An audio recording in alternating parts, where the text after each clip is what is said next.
Iran అయితే చాలా స్పష్టంగా అమెరికాకి చెప్పేసింది. ఓ పక్కన చర్చలు జరుగుతున్నాయి, ఇరానే బతిమలాడుతోంది ఏదైతే కాల్పుల విరమణ చెయ్యాలని చెప్పేసేసి అని చెప్తున్నటువంటిది అబద్ధపు మాటలని మరొకసారి తేల్చి చెప్పింది. ట్రంప్ చెప్పేదాన్ని పచ్చి అబద్ధాలని 100 సార్లు నిరూపణ అయినా అదే పదాన్ని పదే పదే రిపీట్ చేస్తుంటాడన్నది మరొకసారి స్పష్టమైంది. ఇరాన్ అయితే హార్ముజ్ జలసంధి దిగ్బంధాన్ని విడిచిపెట్టే ప్రసక్తి లేదు, అది తమ ఆధీనంలోనే ఉంటుంది అని స్పష్టం చేసింది. హార్ముజ్ జలసంధి విముక్తి లేకుండా అసలు చర్చలే లేదు, చర్చలు జరిపి ఎవరికి ప్రయోజనమో అస్సలు అర్థం కానటువంటి పరిస్థితి. ఇరాన్కి సంబంధించిన ఐఆర్జీసీ ఈ విషయంలో స్పష్టమైన ప్రకటించింది. ఈవెన్ అక్కడ 3 గ్రూపులుగా ఉన్నటువంటి ఇరాన్లో ఉన్నటువంటి అందరూ కూడా సంయుక్తంగా ఈ పాయింట్ మీద మాత్రం ఉన్నారు.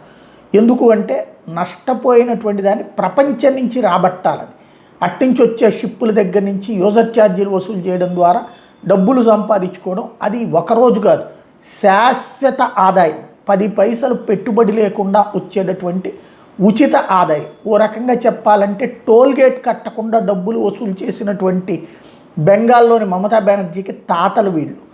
ఆవిడ ఇంకా అక్కడ మనుషుల్ని పెట్టింది, ఇక్కడ వీళ్ళే మనుషులు అనమాట. ఓవరాల్గా ఈ దోపిడీ అయితే చేస్తారు. But at the same time America ప్రపంచాన్ని తీసుకెళ్ళి ఇరాన్ గుప్పెట్లో పెట్టిందనమాట.